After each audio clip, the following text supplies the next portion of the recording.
What was happening in the lowlands at this time, whilst Chamba is going on and these hill states are all going on supporting Puranic Hinduism, building temples and so on? What's going on in the lowlands? From about the 12th, 13th centuries onwards, you have two developments taking place. Neither connected to Buddhism nor strongly connected to Puranic Hinduism. They're new developments. First of all, you've got in the Pothohar Plateau the coming in of large groups of ascetics who call themselves Nath Panthis, Nath Jogis. Now, those of you that are familiar with a lot of Punjabi folk songs of a religious kind, will immediately recognize the Jogi. Song after song, "Main Jogi de naal jana hai, nahi jana." That's a very fundamental question that is constantly asked. So who are these Jogis? These are the Nath Panthi Shaiva ascetics that come and settle in this Pothohar Plateau. In the south, the Multan area, the confluence that I was talking about, in the 12th century, there arrives a new body of people known as the Sufis. Baba Farid, whom you might have heard of, turns up in the 12th century and sets up his khanqa, his hospice in the Multan area.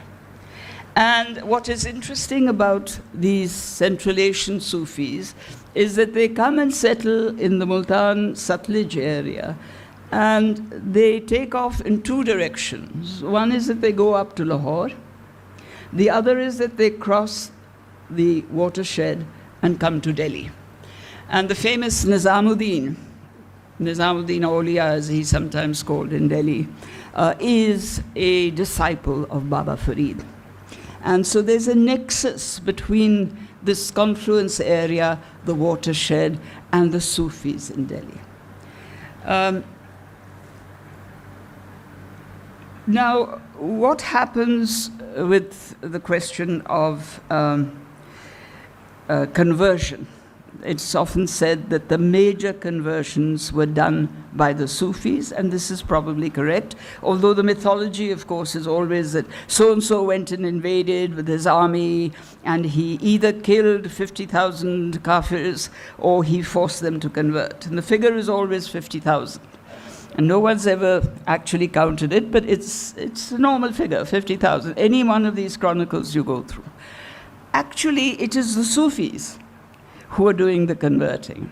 But the important thing to remember is that the Sufis do not represent either Sunni Islam or Shia Islam. They represent a totally different kind of Islam which has its roots in Central Asia. The Sufi, the major Sufi traditions, schools are the Naqshbandi, the Chishti, and so on. They're all Central Asian. And those schools have a link with Persia, and sometimes later on they come from Persia, but Central Asia. Now, the question then is, so when they convert, who do they convert? They convert in the Punjab, they convert some of the better known chiefships, the chiefs of pastoral clans, all this area, the Sindh Sagar Doab, the Chenab, the Ravi Chenab Doab, and so on. These are all pastoral areas. They're not agricultural as yet. And so they're converting people like, the local pastoral chiefs. The Sials, the Bhattis, and so on, they get converted. And they get converted to a very flexible kind of Islam. It's so flexible that people have argued that the Sufis and the Nath Panthis were actually borrowing ideas from each other and organizations. So that fluidity, I think, is something that one must always keep in mind. Now, sorry, I'm just going, how much time do I have? 15 minutes? Okay. So we find then that, let me go a little faster.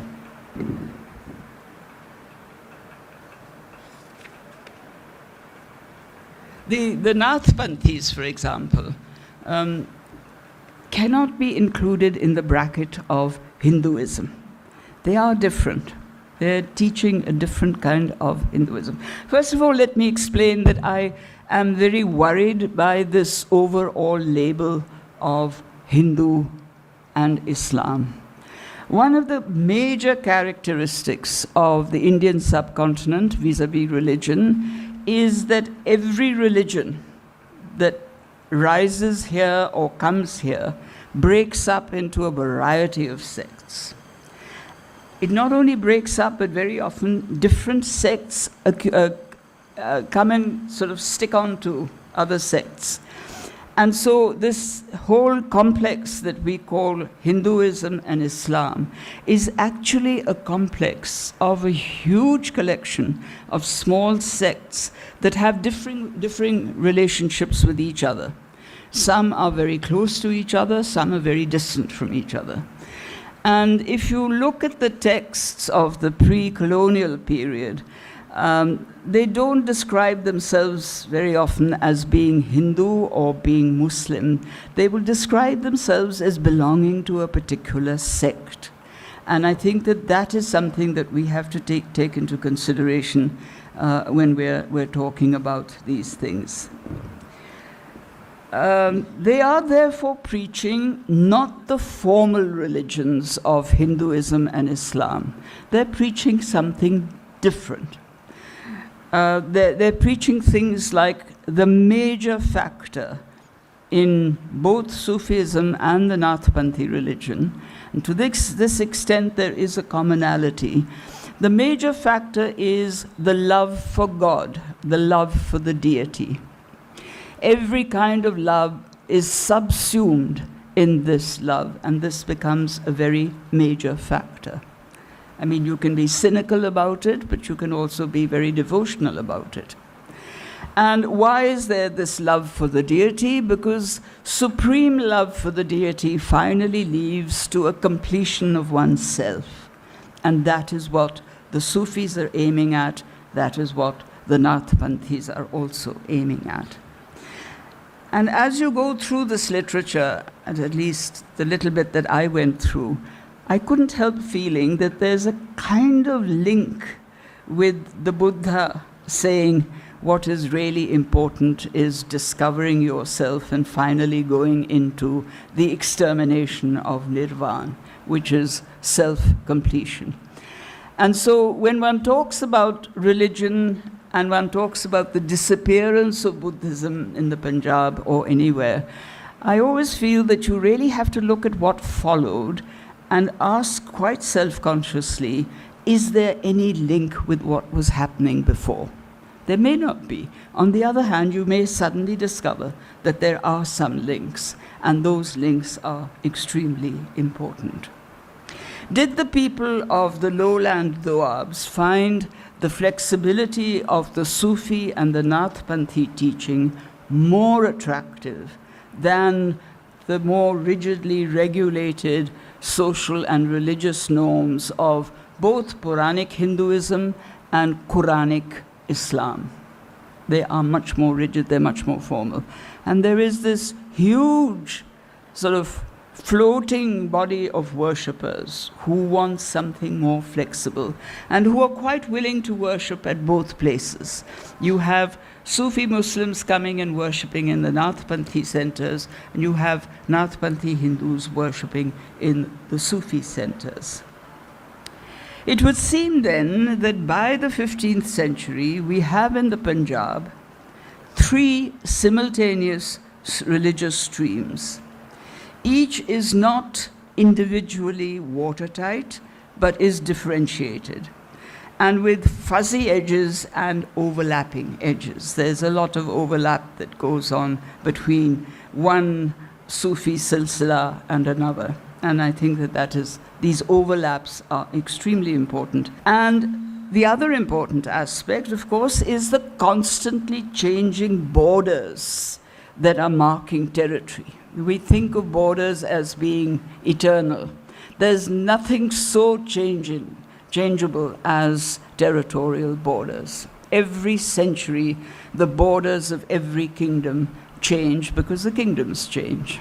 So there's no sanctity about borders. Economic changes. Where is pastoralism predominant and why? It's predominant in the scrub regions and the deserts.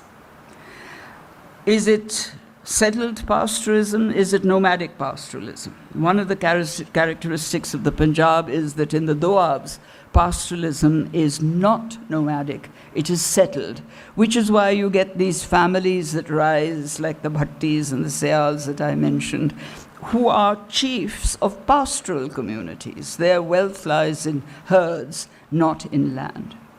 But there are others, the floodplains of the river, for example, which are cultivated, where the chiefs are landowning chiefs. But that's much more limited until you get to the time of Feroz Shah Tughlaq, who's ruling in Delhi, is a great admirer of the Sufis of Multan, comes to Multan and starts building canals all along the Sutlej, the lower Sutlej.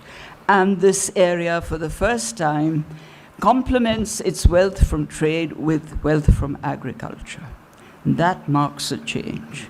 And it gives a certain kind of stability and continuity to the Sufi dargahs and khanqahs that are there and are being worshipped. Communications change.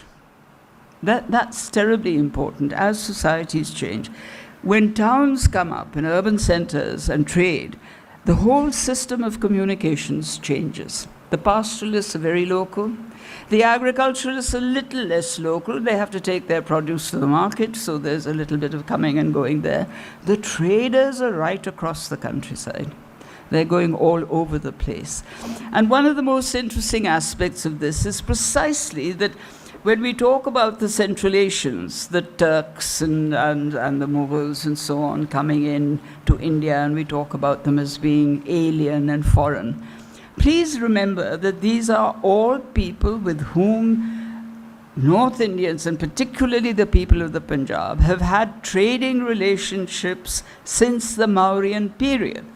Why is Ashoka Maurya putting up edicts right up beyond the map, north? Who are these people he's talking to? He's talking to people with whom Indian traders are going up and down and having a very close relationship with. So that's very important when you talk about aliens and locals. You have to ask yourself the question, are they really alien? Do we know nothing about them? Or are they somehow tied into our history, which is the whole basis of talking about shared histories? I mean, you know, on that side of the border, they're talking about India, the Punjab as the frontier. The Punjab is talking about the borderlands as the frontier. Is there a frontier? Is there, in fact, a complete distinction between the two? It's a question worth asking.